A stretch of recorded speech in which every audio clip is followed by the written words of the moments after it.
Pada materi kali ini, saya akan bahas mengenai hosting ya. Nah, jadi sebelum kita masuk ke materi selanjutnya ya, atau materi utama, lebih baik kita harus mengenal mengenai hosting terlebih dahulu. Karena nanti kita akan banyak untuk membahas mengenai hosting.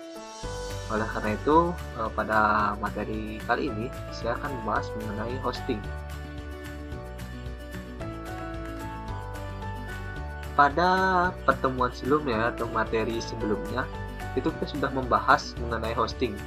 Biarpun tidak membahas terlalu banyak, namun paling tidak kita sudah mengetahui apa itu hosting. Nah, pada materi kali ini, saya akan membahas mengenai apa itu hosting terlebih dahulu. Hosting adalah layanan untuk menyimpan semua data, file, database, script, atau apapun yang diperlukan pada website atau aplikasi. Layanan ini pula yang memastikan sebuah website dapat diakses via internet. Nah, jadi hosting itu dapat kita kategorikan ya sebagai komputer server. Nah, jadi hosting atau komputer server ini adalah sebuah layanan yang menyimpan data-data yang nantinya data tersebut dapat diakses melalui internet. Nah, contoh paling gampang itu adalah website dan aplikasi. Nah, di sini saya tulis bahwa data tersebut bisa berupa file, database, atau script ya. Nah, jadi apapun yang dapat kita akses melalui internet itu pasti menggunakan hosting. Nah, itu yang perlu kalian ketahui terlebih dahulu. Nah, selain itu, hosting juga dapat kita ketahui bahwa hosting ini berhubungan dengan internet ya, atau jaringan yang basisnya sangat luas. Nah, tadi kita sudah sempat melihat ya, di mana hosting itu kan masih berhubungan dengan internet ya. Nah, di sini kita harus mengetahui juga bagaimana IP ya, atau Internet Protocol itu bekerja. Sebelumnya juga kita sudah membahas di mana Internet Protocol atau IP itu memiliki beberapa tipe, yaitu tipe yang IPv4 dan IPv6. Di situ juga kita sudah mempelajari mengenai kelas dan kelas full.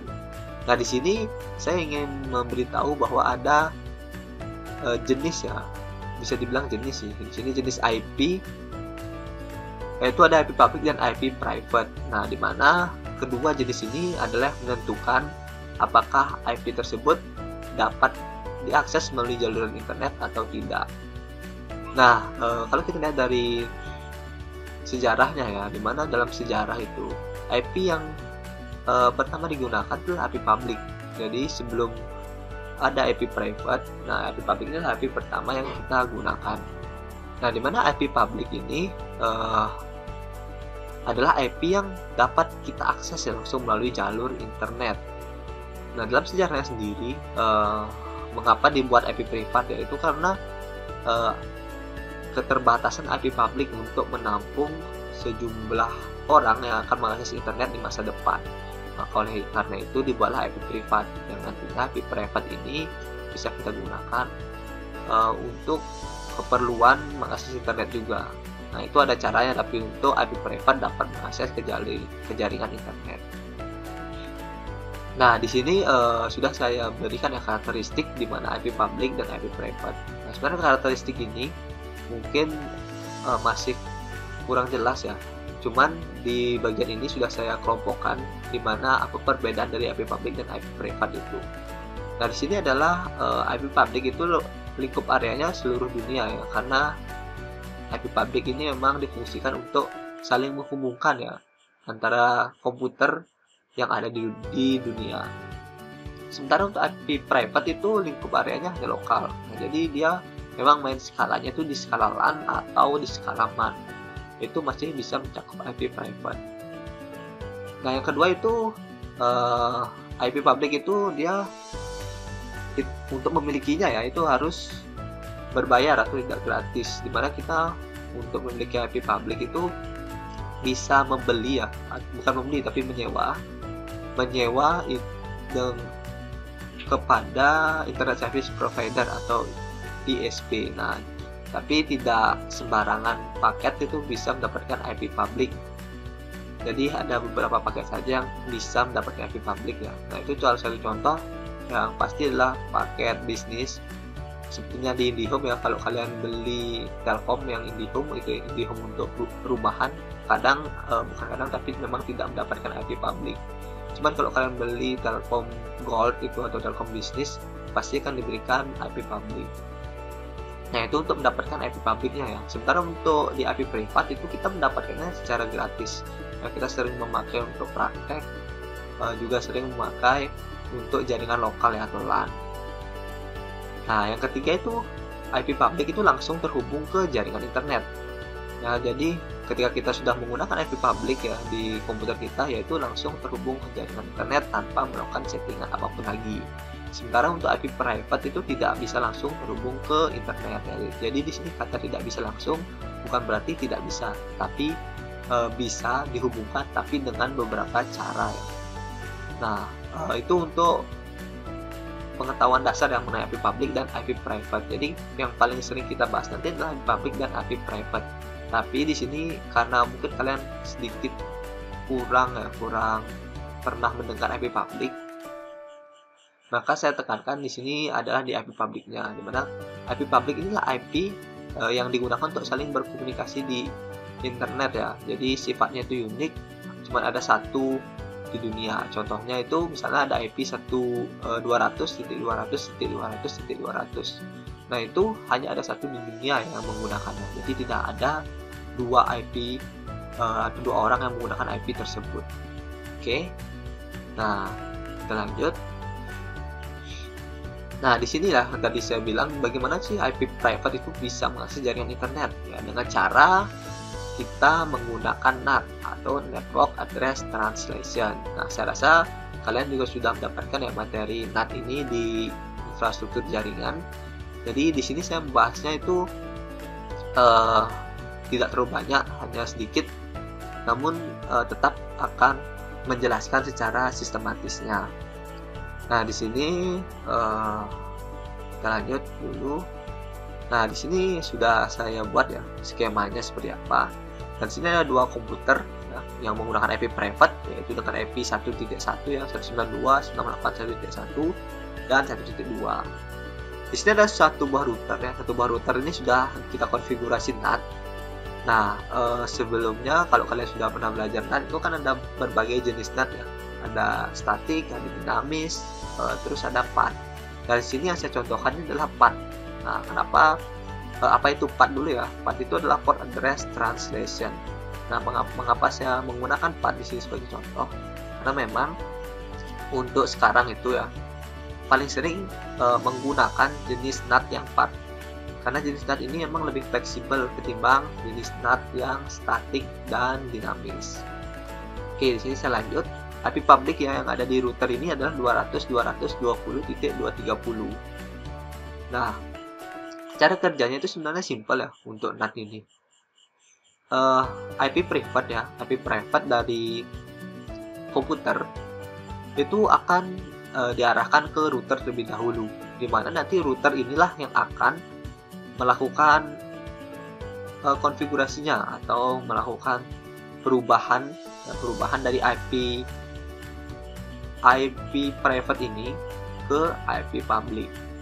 Nah, seperti yang saya bilang tadi, di sini kita menggunakan jenis NAT yang Port Address Translation atau PAT. Jadi di sini kita menggunakan port ya sebagai translationnya. Nah, sebagai contoh di sini ya kita lihat mana setelah dikonversi ya dari IP private ke IP public. Di situ ada tambahan lagi ya di belakang IP publicnya, yaitu 8010 ya atau 810. Nah, inilah yang dibilang sebagai port, sebagai identifikasinya ya, sebagai identifikasi bahwa IP public 200.220.230 ya dengan port 8010 itu berada di IP private 1.1 ya untuk konfigurasi NAT ini. Nah, di sini ya kita ada dua contoh kan. Yang pertama yaitu yang komputer 1 yang menggunakan IP 1.1 itu menggunakan port 8010 ya. Dan untuk komputer 2 yang 1.2 itu menggunakan port 8020. Nah, di sini IP public ini ya atau internet hanya dapat melihat ke dalam IP 200.200.20.230, port 8010 dan port 8020. Nah, untuk yang di belakang ini 192.168.1.1 itu tidak akan dilihat oleh jaringan internet. Nah, tapi nanti ketika sebuah informasi di dalam jaringan internet itu ingin dikirim ke IP private atau komputer kita, nah disitulah berfungsi NAT ini berfungsi, mana NAT ini sudah mengelompokkan bahwa port 8010 ya itu milik IP 1.1. Nah, jadi nanti informasi tersebut tidak akan salah kirim kepada komputer lainnya. Nah, itu adalah fungsi dari portnya ya. Kalau kita menggunakan NAT jenis PAT, yang digunakan sebagai identifikasinya itu adalah portnya, IP dan portnya. Jadi dua identifikasi yang dipakai. Nah, itu cara kerja yang mungkin singkat dari NAT jenis PAT. Mungkin untuk jenis lainnya itu sudah ada di mata pelajaran lainnya. Nah, ini adalah salah satu contoh ya, salah satu contoh penerapan PAT ya, atau Port Address Translation, di mana saya ini menggunakan koneksi internet hotspot ya dari HP. Nah, di sini saya mendapatkan sebuah IP private ya yang diberikan oleh ISP saya yang saya gunakan ini di hotspot, diberikan internet IP atau IP private. Namun dari mana kita tahu bahwa kita ini juga menggunakan IP public gitu, atau kalian penasaran dengan IP public yang kalian gunakan? Nah, itu gampang sih caranya. Kalian tinggal buka website yang what is my IP address. Nah, itu kalian tinggal masuk saja, IP public kalian akan terdetek. Nah, ini adalah salah satu IP public ya, dimana saya menggunakan ISP itu adalah Tri Indonesia. Nah, sini sudah kelihatan di mana lokasi saya juga sudah kelihatan ya. Jadi kalian tidak perlu heran di mana nanti ketika polisi itu ya mengetahui lokasi kalian padahal kalian menggunakan akun fake gitu di media sosial, yaitu karena kalian sudah terrecord IP publiknya. Karena IP publik ini adalah penanda kalian di internet. Maka dari itu kalian juga harus tahu di mana IP publik ini juga menandakan lokasi kalian. Contohnya ini ya, simpelnya lokasinya juga saya beritahukan, biarpun kalau kalian perbesar lagi ini sih ketahuan sih di mana letaknya ya, tapi bisa nggak bisa dibesarin, nggak bisa ya, nggak bisa, sampai sini saja ya. Itu yang untuk IP public. Kita lanjut ke materi kita selanjutnya. Nah, di sini saya sudah buat ya, ada dua cara gitu dalam kita memiliki hosting, yaitu dengan cara menyewa dan membeli sendiri. Nah, sebenarnya dua cara ini ada plus minusnya. Maka dari itu kita harus mengetahui dulu yang mana yang cocok dengan kebutuhan kita. Oke, untuk yang pertama itu adalah membeli sendiri ya. Nah, di sini akan saya berikan contoh ya untuk pembelian dari hosting milik sendiri. Nah, ini adalah salah satu contoh komputer server yang ada di sekolah, atau bisa kita bilang sebagai hosting.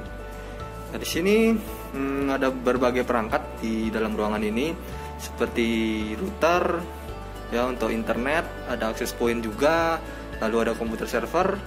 Di sini ada beberapa komputer servernya ya, ada lumayan banyak. Terus di sini juga ada salah satu mikrotik ya atau router yang kita gunakan, biarpun sekarang masih belum berfungsi secara baik ya, masih menunggu perintah selanjutnya. Ya, di sini bisa dilihat di situ ada kabel fiber ya, untuk internet. Nah, ini salah satu contoh dari komputer server atau hosting yang kita miliki atau milik pribadi ya, tidak kita menyewanya.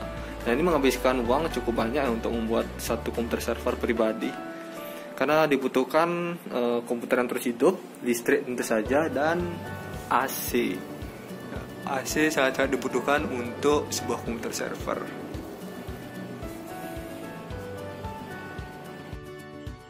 Nah, setelah kita mengetahui bagaimana kita membeli hosting ya, dengan membeli hosting sendiri ya, dengan berbagai macam hal yang harus kita persiapkan, selanjutnya kita akan mengetahui atau mencoba melihat di mana kita menyewa sebuah hosting. Untuk menyewa sebuah hosting itu sebenarnya tidaklah susah ya. Kita hanya perlu mencari ke beberapa website penyedia layanan hosting, lalu kita tinggal membeli hosting yang ada di sana. Nah ya, di sini ada salah satu penyedia layanan hosting yang terkenal ya di dunia, yaitu adalah Amazon Web Service ya. Nah ini Amazon Web Service ini memang menyediakan banyak sekali ya layanan untuk hosting.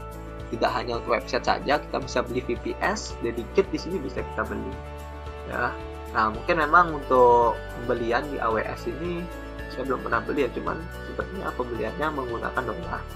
Cuman kalau kalian mau nih membeli, bisa coba di beberapa hosting ya, hosting yang ada di Indonesia seperti ini Mega Hoster.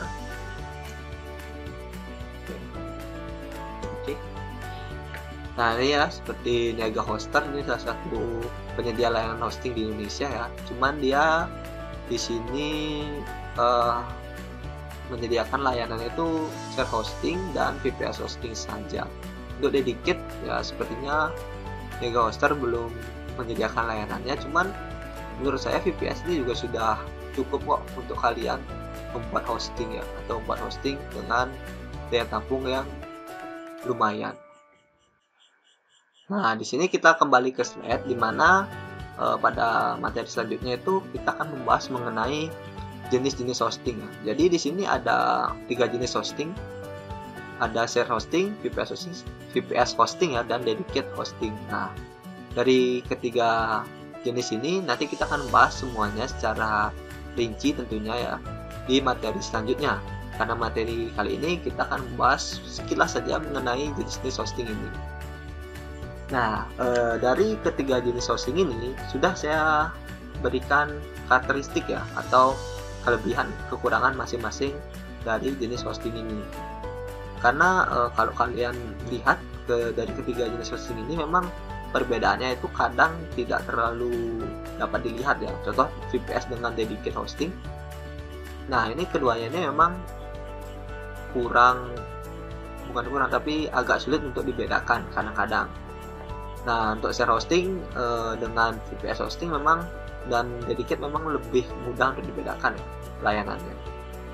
Nah, kita lanjut aja langsung ya untuk pembahasan dari karakteristik atau kelebihan dari hosting ini, jenis hosting ini. Yang pertama itu ada hak akses ya. Untuk share hosting, hak aksesnya itu terbatas. Jadi untuk share hosting ini hak aksesnya hanya berupa service atau program yang ada pada sebuah komputer server. Contohnya seperti DNS, mail, FTP, dan masih banyak lagi. Jadi dia tidak full ya dapat akses untuk share hosting ini. Untuk VPS sendiri dia mendapat hak akses yang full, jadi kalian bisa melakukan konfigurasi sendiri. Gampangnya itu kalian seperti mendapatkan komputer kalian sendiri ya. Jadi hak aksesnya itu sama, kalian bisa menginstal program selain program komputer server seperti browser. Nah, itu kalian bisa menginstalnya. Jadi istilahnya kalian memiliki sistem operasi kalian sendiri atau komputer kalian sendiri ya untuk VPS hosting. Dedicated hosting juga sama, dia hak aksesnya full. Itu sama seperti VPS, tidak ada perbedaan ya. Kita lanjut untuk ke karakteristik keduanya ya. Yaitu adalah sumber daya saling berbagi ya. Nah, di sini share hosting yang saya maksud sumber daya yang saling berbagi itu adalah satu komputer ya, pada satu komputer server ya yang digunakan untuk share hosting itu dapat digunakan oleh lebih dari 2 orang pengguna. Nah, 2 orang pengguna ini bukan 2 website ya, jadi 2 orang pengguna. Nah, jika ada satu komputer server, itu dipakai oleh 2 orang atau lebih ya biasanya. Nah, kekurangan dari saling berbagi ini adalah ketika satu orang itu menggunakan resource yang berlebihan ya, atau dia anggaplah rakus, itu akan berakibat ke orang lainnya yang ada yang menggunakan satu komputer server tersebut. Nah, itu kurangnya ya untuk sumber daya yang saling berbagi. Cuman pasti biasanya untuk sumber daya saling berbagi ini dia lebih murah lah ketimbang kalian punya sumber daya itu sendirian. untuk VPS hosting yaitu sumber daya juga saling berbagi. Cuman perbedaannya adalah pada VPS ini pembagiannya itu sudah rata gitu. Jadi ketika ada satu orang nih yang menggunakan secara berlebihan, itu tidak akan terlalu berdampak ya untuk orang lainnya atau pengguna lainnya, karena dia sudah dibagi berdasarkan virtualisasinya. Nah, itu ya untuk sumber daya saling berbagi dari VPS ya. Jadi perbedaannya adalah kalau di share hosting satu komputer server ya udah itu dibagi-bagi langsung ya, bagi-bagi langsung ke orang-orangnya. Jadi mereka yang menggunakan langsung satu komputer server tersebut. Tapi kalau VPS dia itu menggunakan virtualisasi ya, kayak VMware. Jadi ketika kalian buat dua VMware nih, nah itu kan saling berbeda tuh kalau kalian menggunakan resource-nya. Cuman memang kalau terjadi apa-apa tuh pada komputer server yang digunakan virtualisasi ya satu user tersebut yang kena gitu. Nah, jadi tidak bisa digunakan. Itu aja sih untuk VPS ya. Nah, untuk dedicate itu sumber daya tidak berbagi, ya jelas kita memiliki sendiri semuanya tanpa kita harus berbagi kepada orang lain ya. Nah, itu kelebihan dari dedicate ya. Jadi kita nggak usah takut resource kita digunakan oleh orang tersebut secara berlebihan atau gimana, karena ya sudah kita punya resource kita sendiri, jadi kita bisa mengatur pola yang kita inginkan. Nah, untuk karakteristik ketiga itu biayanya murah ya. Share hosting memang biasanya biayanya lebih murah atau memang murah daripada VPS dan dedicate, karena memang yang ditawarkan itu tidak sebanyak VPS dan dedicate ya untuk layanannya. Tapi menurut saya untuk share hosting ini memang adalah pilihan terbaik ya untuk kita yang ingin baru melakukan online lah untuk website kita, mengonlinekan website. Nah, itu share hosting cocok. Nah, untuk VPS hosting itu biayanya sedang ya. Ketika kalian memiliki project yang memiliki resource atau memakan resource yang lumayan, nah itu kalian bisa menggunakan VPS dengan biaya sedang ini. Itu menurut saya sudah cukup lah. Nah, sementara yang ketiga itu dedicate ya, biayanya mahal karena kita punya akses full, kita punya sumber daya ya, istilahnya kayak kita beli komputer server sendiri, cuman kita nempelnya taruh di tempat orang lain gitu. Nah, makanya dari itu biayanya jelas lebih mahal ketimbang share hosting atau VPS hosting. Tapi kalau kalian hitung ya dalam sebulan mungkin itu ketimbang kalian membeli server sendiri ya itu lebih murah. Tapi kalau kalian hitung dalam jangka panjang, membeli server sendiri itu akan lebih murah jatuhnya ketimbang kalian menyewa sebuah hosting atau komputer server. Nah, untuk materi kali ini ya mungkin cuma seperti itu saja. Kita sudah membahas tadi berbagai macam jenis-jenis, lalu kita IP juga kita sudah bahas, IP public dan pengertian hosting itu sendiri. Nah, jika ada keinginan untuk ditanyakan ya bisa kalian tanyakan, ada grup yang sudah tersedia. Untuk materi kali ini seperti itu saja. Terima kasih dan sampai jumpa di materi selanjutnya.